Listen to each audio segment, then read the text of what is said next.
It's a genteel sport that's been around since the Middle Ages.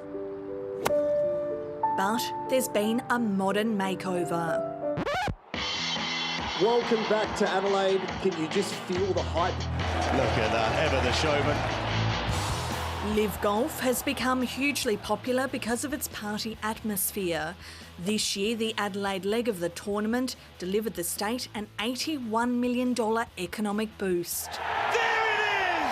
Attracting the event to South Australia has been a hole-in-one for the state's premier.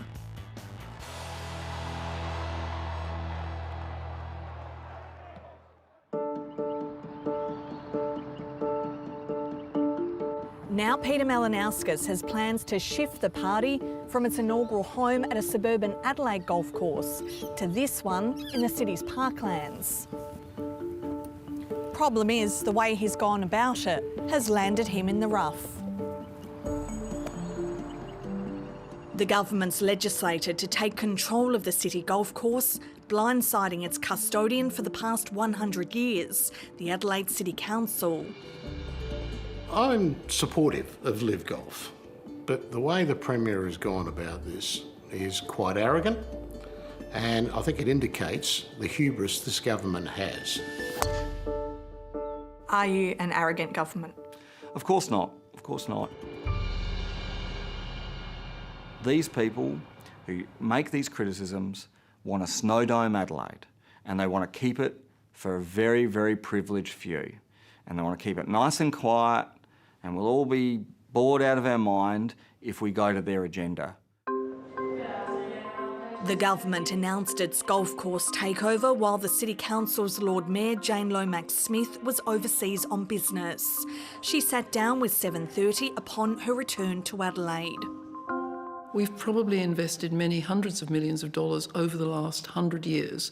You know, our investment is being removed, and we have to say this is not a particularly collaborative way to do business.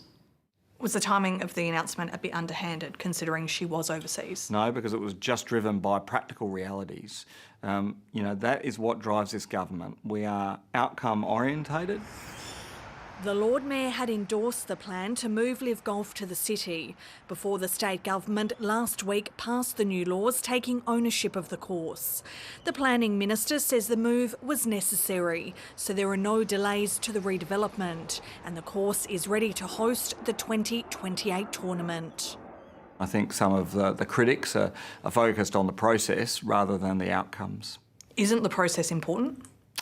Well, no, the outcome's important. I mean, but the process allows checks and balances, it allows scrutiny. Aren't those things important? Well, so does the Parliament. I mean, the Parliament passed amendments, which we accepted. The legislation passed in a week. And it also has scrutiny.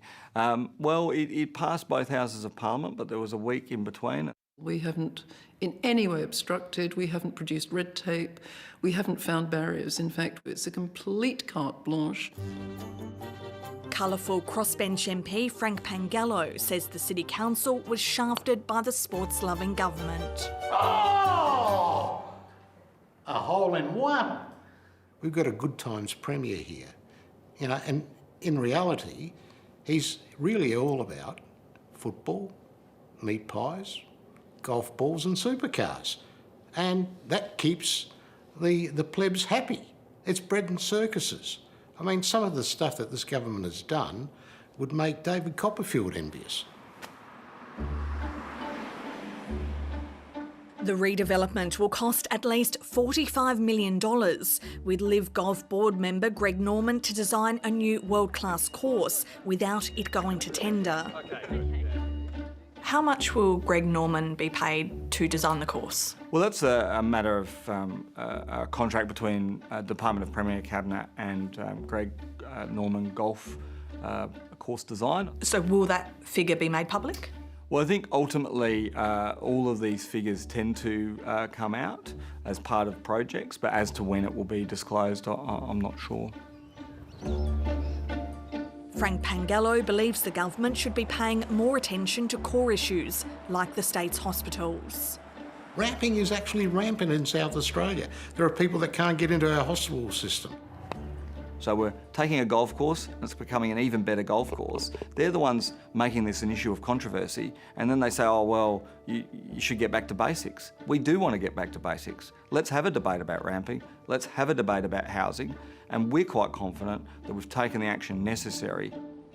But concerns remain about the redevelopment, including how many new buildings will be constructed on the Parklands course and how many trees will be cut down. For every tree that we remove, we'll be planting 3 more. Well, the city parklands are really the jewel in the crown. This is a unique and iconic part of the city. I think we have to have an accounting about this because we can't have heritage listed site that's regarded as free development land. It's not cheap land, it's priceless. LIV Golf is funded by the Saudi government's Sovereign Wealth Fund, which has been criticised as using the tournament to sports wash the country's human rights abuses. It's a great event. We support it. Every year, thousands of South Australians pour into the event, and the people who want to knock it and throw a spanner in the works of Adelaide's progress, they're always trying to find process issues and, human rights issues and all these other things.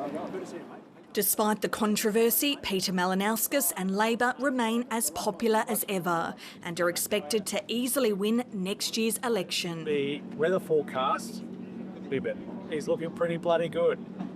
He's a remarkably effective and professional politician. That's what you have to put up with. He's not quite the Premier from Central Casting, but he certainly has all of the attributes that a political party would want. The upgraded course will be open to the public. It's not yet known whether it'll cost more to play there. Having a world-class golf course in your city, how many places have got that? He's a very good Premier and he does very good things in all aspects of making decisions. We're very pleased to announce today. He's got the gift of the gab. The words that flow out of his mouth is like gold that come out. He's got that Midas touch. He knows it, and so does his party. So this government needs to be held into account. They really do. And unfortunately, they're not. They'll be going into an election campaign full of themselves.